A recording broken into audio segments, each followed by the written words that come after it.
রেস্টুরেন্টের একটা অন্যতম কমন আইটেম হচ্ছে লাচ্ছা পরোটা। অনেকেই আমরা গ্রেভি আইটেমের সাথে কিন্তু লাচ্ছা পরোটা রেস্টুরেন্টে অর্ডার করে থাকি। কিন্তু ছোট ছোট কিছু টিপ আর ট্রিক্স ফলো করলে বাড়িতেই কিন্তু খুব সহজে লাচ্ছা পরোটা তৈরি করে নেওয়া যায়। তাহলে রেসিপিটা আমি শুরু করছি। একটা বড় বাটিতে নিয়েছি পরিমাণ মতন ময়দা। লাচ্ছা পরোটা যেহেতু একটু মিষ্টি মিষ্টি হয়, তাই জন্য এটার মধ্যে দিয়ে দেবো ছোট চামচের 2 চামচ গুঁড়ো চিনি। গোটা চিনি দিলে মিশতে একটু সমস্যা হয় ময়দার সাথে, সেই জন্য চিনিটাকে আমি মিক্সিতে গুঁড়ো করে নিয়েছি আর ছোট চামচের 2 চামচ ব্যবহার করলাম। আর দিয়ে দিয়েছি পরিমাণ মতন নুন। খুব ভালো করে নুন চিনিটা ময়দার সাথে মিশিয়ে নেব, তারপর অল্প অল্প করে জল দিয়ে ডোটা তৈরি করে নেব। খুব সফটও হবে না, আবার খুব হার্ডও হবে না। আমি এখানে রুম টেম্পারেচারের জলই ব্যবহার করছি, চাইলে কিন্তু গরম জলও ব্যবহার করা যায়। তো ময়দাটা আমার খুব ভালো করে মাখা হয়ে গেছে, খুব বেশি সফটও হয়নি আর একদম হার্ডও হয়নি। আমি কিন্তু এই ডোটাতে ময়ান দিইনি। তো একদম আটার ডো মাখাটা যখন শেষ হয়ে গেছে, তখন এটার মধ্যে আমি ছোটো চামচের 2 চামচ দিয়ে দিয়েছি সাদা তেল। আর ডোটাকে খুব ভালো করে তেলটাকে এরমভাবে আমি মাখিয়ে নিয়েছি, যাতে ডোটা ওপর থেকে শক্ত না হয়ে যায়। আর ডোটাকে কিন্তু এখানে রেস্ট করতে হবে, রেস্ট করাটা ভীষণই জরুরি। অন্তত 15 মিনিটের জন্য এইভাবে তেল মাখিয়ে ঢাকা দিয়ে এটাকে সাইডে রেখে দিতে হবে। ময়দাটা মাখার সময় প্রথমে আমি কেন ময়ান দিইনি সেটা একটু পরে বলছি। 15 মিনিট আমি ময়দাটাকে রেস্ট করে রেখেছিলাম এবং তেলটা মাখিয়ে। তো তেলটার জন্য ময়দাটা খুবই সফট হয়ে গেছে একদম। হাতে করে আরও একবার ময়দাটাকে ভালো করে এইভাবে ঠেসে নেব। আর এবার আসি ময়দাটার প্রথমে কেন ময়ান দিইনি। ময়দা মাখার সময় যদি ময়ান দেওয়া হয়, তাহলে কিন্তু পরোটা হোক বা লুচি হোক খুব সফট হয়, নরম হয়। কিন্তু ময়দা মাখার শেষে যদি এটাতে ময়ান দেওয়া হয়, তাহলে কিন্তু পরোটা একটু ক্রিস্পি হয়। আর রেস্টুরেন্টের লাচ্ছা পরোটা কিন্তু বাইরে থেকে খুবই ক্রিস্পি হয়, একটু লাল লাল হয়।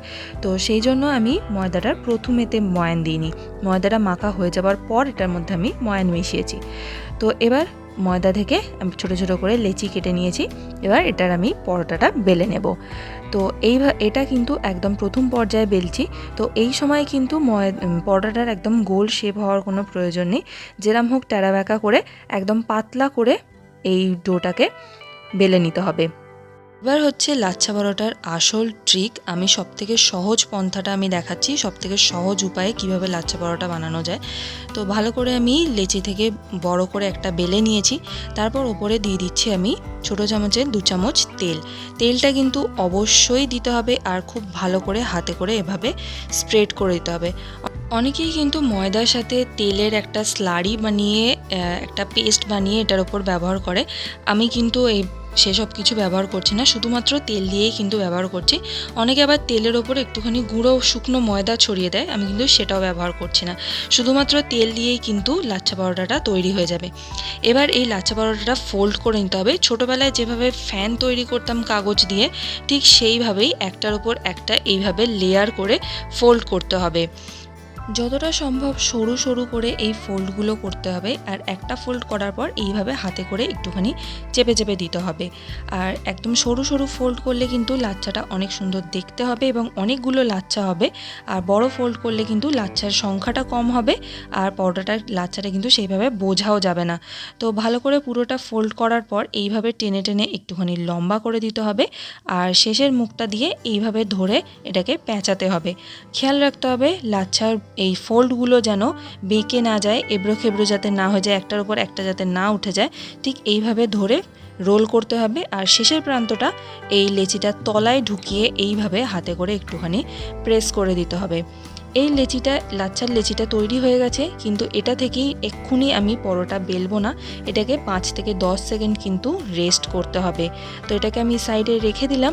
আরও একটা আমি লেচি রেডি করে নিচ্ছি। লাচ্ছা পরোটার কিন্তু লেচিটা নর্মাল পরোটার থেকে একটু বেশি বড় হয় আর লাচ্ছা পরোটা একটু মোটা হয়। তো সেই জন্য একটু বড় শেপেই লেচিটা কেটে নিতে হবে। আর ভালো করে বেলে নিয়ে হাতে করে তেল এইভাবে মাখিয়ে নিয়ে এটাকে আমি ফোল্ড করে নিচ্ছি। সরু সরু করে ভালো করে ফোল্ড করে নেব।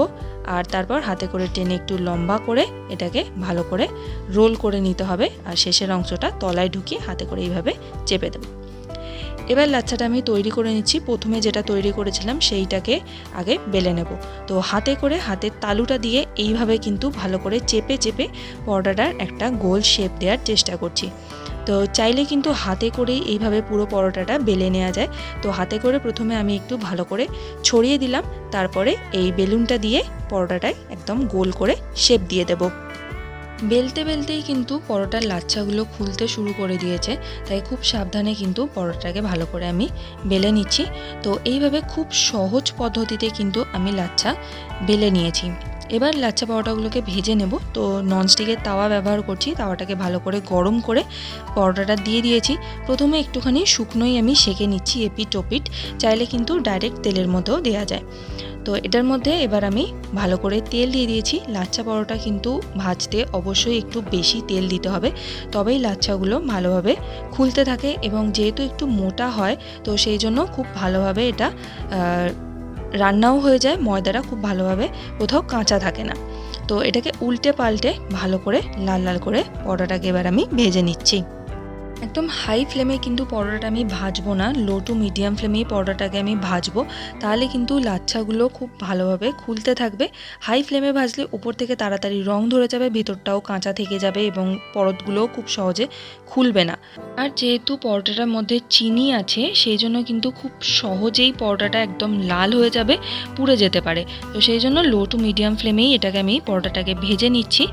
এইভাবে আমি বাকি সবকটা পরোটাগুলোকে ভেজে নেব। আর পরোটার লাচ্ছাগুলো ভালোভাবে যাতে বোঝা যায়, তো সেই জন্য এইভাবে হাতে করে সাইড থেকে একটুখানি চেপে দেবো, তাহলে কিন্তু লাচ্ছাগুলো খুব সহজেই খুলে যাবে। লাচ্ছা পরোটা আজকে আমি সার্ভ করছি কড়াই চিকেনের সাথে, যেটার রেসিপি অলরেডি আমার চ্যানেলে রয়েছে এবং ওপরে আই বাটনে আমি লিঙ্ক দিয়ে দেবো, চাইলে চেক আউট করে নিতে পারেন। লাচ্ছা পরোটার রেসিপি যদি আপনাদের ভালো লেগে থাকে তাহলে প্লিজ একটা লাইক করুন, শেয়ার করুন, আর আমার চ্যানেলটাকে অবশ্যই সাবস্ক্রাইব করুন। আর ভালো না লাগলে কমেন্টে সেটা আমাকে জানান। Thanks for watching. ফিরে আসবো চিকেন কাটলেটের রেসিপি নিয়ে, তাই চ্যানেলটাকে সাবস্ক্রাইব করে বেল নোটিফিকেশানটা অন করে রাখুন।